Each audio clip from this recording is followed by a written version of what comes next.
Alright, what's up? Today is September 24th, 2025. My hair is a little bit of a mess because I was just working and I had my headphones on and I had everything put back, but that doesn't matter. We ball. So, today I wanted to talk about what I do in a day to actually be productive, or how I set up my days to actually be productive, and so that at the end of the day I can look back on almost all of my days. There's times where I'm like, I still fold, I still don't do the job that I think I should be doing, and there's been a couple days more recently this week where I feel like I've been doing this. But regardless, there's some changes that I've made that I feel like have really helped me become more productive and more effective with my time, because this is a problem that I've been struggling with for years, right? I don't know. I feel like focusing is just a super difficult thing, and focusing for a really long time is very difficult for most people, especially in this day and age where there's so many distractions, so much processed food, so much social media, so much entertainment. Like, there's a billion trillion other better, more interesting things that you could be doing that are right at your fingertips, right? So it's really hard to do hard work. But anyways, so let's get into what I actually do. So previously, I would keep a journal. Well, I still have a journal, but this is where it all kind of started for me, I think. I have a journal where I just write down daily thoughts, and you can see this one's pretty full. I mean, I haven't filled it all out, but I have some ones from previous years as well. But I like to write in there, and then it lets me plan out my days. Or I wake up in the morning, I'm like, I'm gonna write down and think of what I actually need to do within a day. And that's how it started. It was just freehand writing. And then it kind of evolved into me doing something like a to-do list. So if you can see here, September 10th, 2024. This is another journal. This is my like to-do journal. But you can see here I had like stretch, meditate, create a to-do list. So I used to do this on a program called Notion, which was online for desktop, mobile. I still love it, but I think the pen and paper just is the way to do it. I like that a lot more. It's more satisfying to cross things off of your to-do list instead of just clicking a little checkbox. And that we'll get into that. There's a couple reasons why that's good later.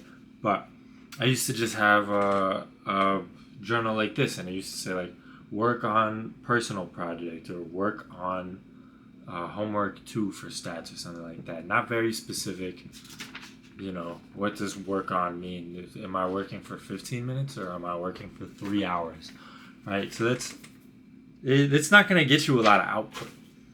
And then I started getting a little bit more structured. I would write down like, I'm going to do this assignment, or I'm going to watch these lectures for class, I'm going to finish this homework or this project, or anything like that. And, we're getting somewhere, right? There's a little bit more structure in the day. And again, I would do this all in the morning. This was before I even did any work, because if you plan out your day, there's no time in the day where you're sitting there and you're like, I don't know what to do next, because deciding is difficult as well, and that takes energy, and you can waste a lot of time, or you can be stuck in a phase of indecisiveness, and then you end up doing nothing at all for a long amount of time.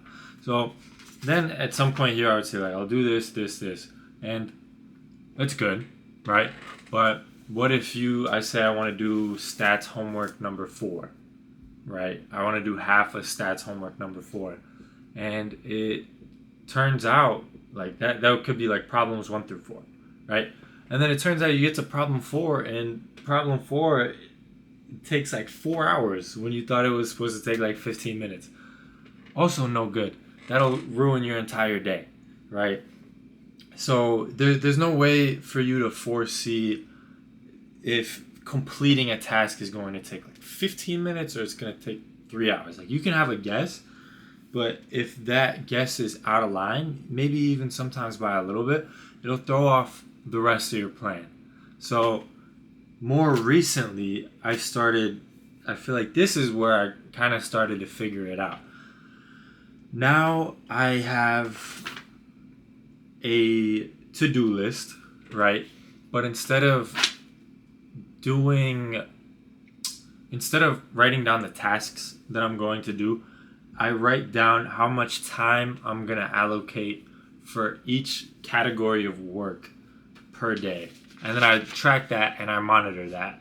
So before I actually show you, I use this thing called the Pomodoro technique, where it's 25 minutes of focus. I have a program on my Mac, and I love this program. I'll probably link it in the bottom.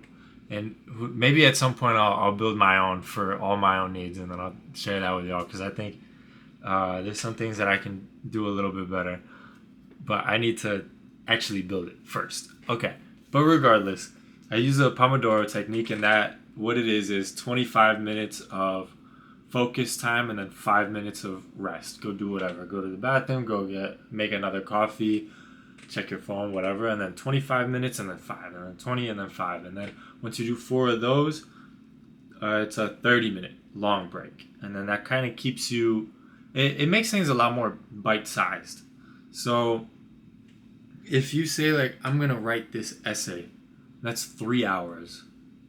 You know, you're not going to sit down for 3 hours and not check your phone and not go get up somewhere and do something else, or, like, not go get a snack for 3 hours. Like, you have to have some iron will focus to pull that off.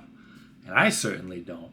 But at this point now, I've trained my focus enough to more or less be able to sit down for 25 minutes at a time and do what I'm supposed to be doing. So, like, I'm like, okay, I can do 25 minutes. And that makes starting things a lot easier as well. Because instead of you committing to a 3-hour commitment where you sit down and don't do anything, I sit down and I'm like, okay, once I click start on this timer, I just need to be here for 25 minutes.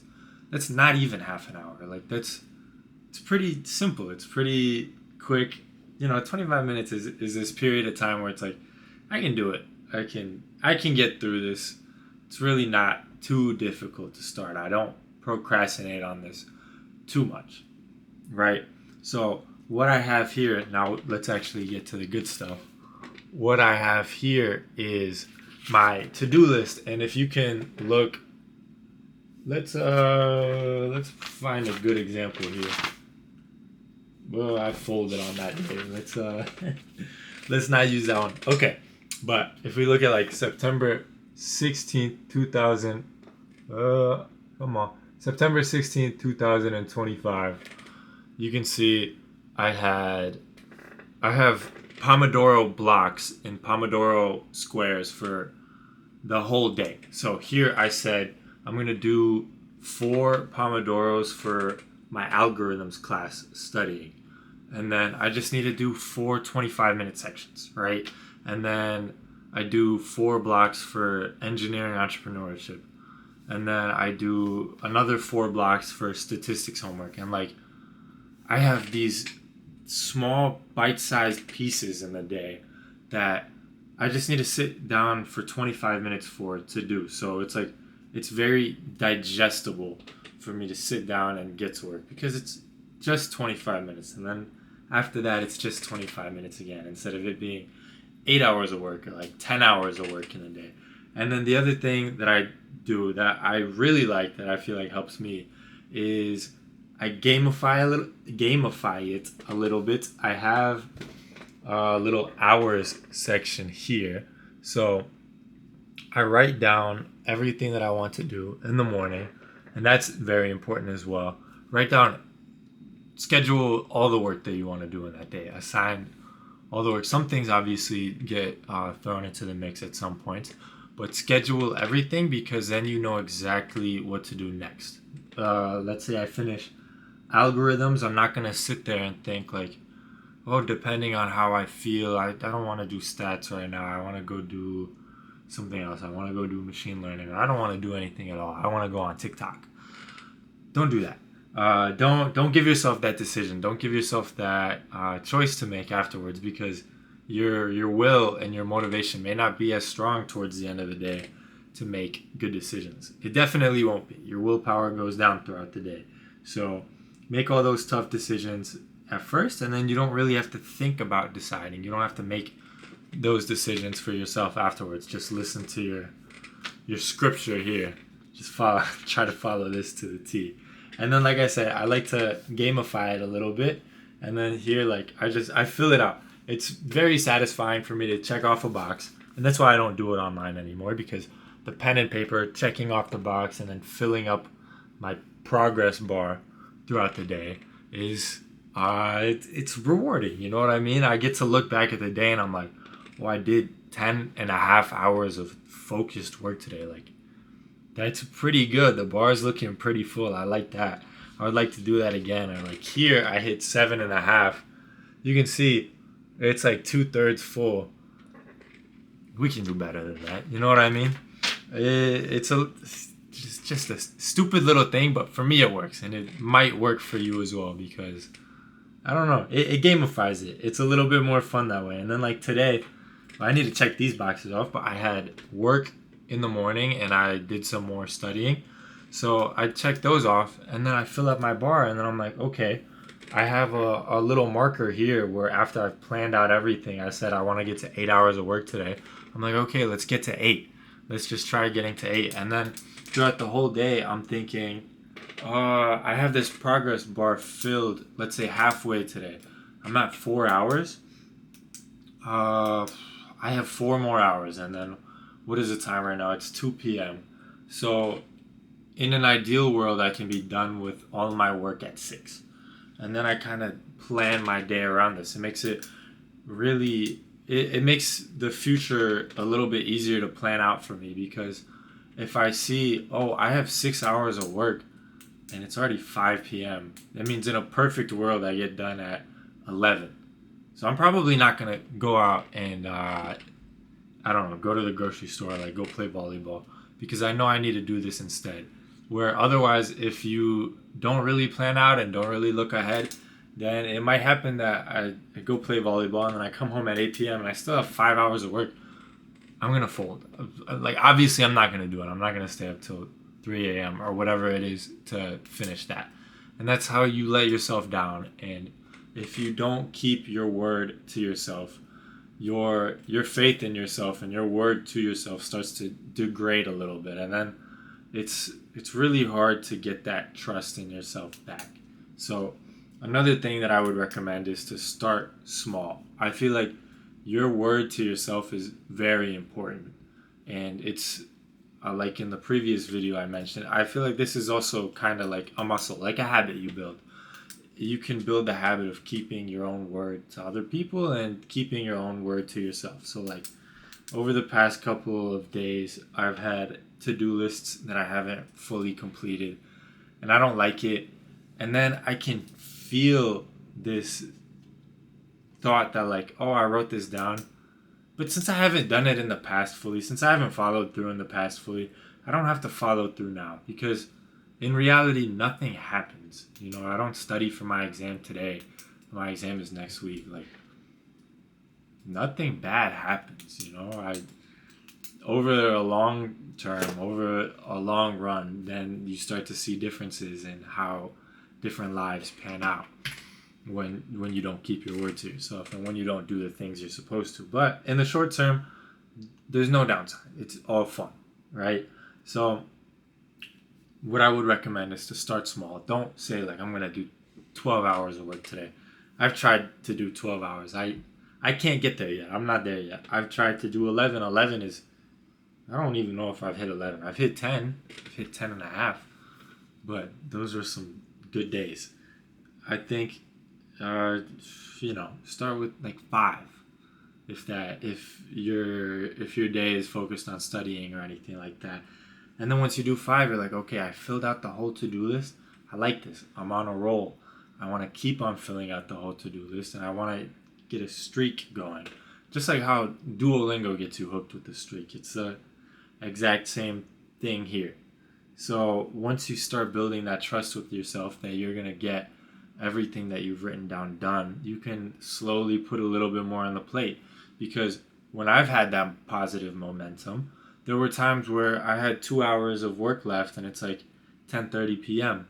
But because I really, really wanted to keep staying on a roll, I actually did stay up until 12:30 to get everything done. And I usually go to bed pretty early. Like that, I was so tired watching the last lectures, but I felt so good knowing that I followed through and I kept my word to myself. And that it's a great feeling. And then I go to bed feeling accomplished, satisfied, fulfilled, and I don't have any worries about the future this way. I don't have any shame or guilt or like nervousness about the future because I know I've done basically everything I can today, and if I do everything I can tomorrow and the day after that, you just keep on working hard, things are going to be well. And if I keep on building skills and learning and just getting better at everything I do, how could things not go right? Right? It would be completely unreasonable for me to not be in a better position then than I am now. So that voice in my head that is worried and anxious and concerned about the future, it dies down and it gets quiet because you can literally outwork it. And that peace of mind is just wonderful. I love it. I really love it. It makes life pretty good. I'm not gonna lie. Every day is pretty beautiful if you're not very worried because you know you're doing the right things. So yeah, that's all I have for today. I hope you actually get some value out of this one. This is more or less my my playbook for the days. There's some other things that I do, such as like diet and sleep and dialing everything in, and I can cover that in a different video. But this is mentally how I stay on task. So thank you so much for watching if you made it to the end. This one was a long one because this is something that I really enjoy. I like figuring this stuff out, and this I have so much to talk about. This is my life in this little booklet right here. So thank you for watching. Hope you liked this one. Let me know what you thought of this video in the comments. Give me any feedback, anything that you would like to see or anything like that, and I'll respond to everybody. So yeah, thank you for watching, and I'll see you in the next one. Bye.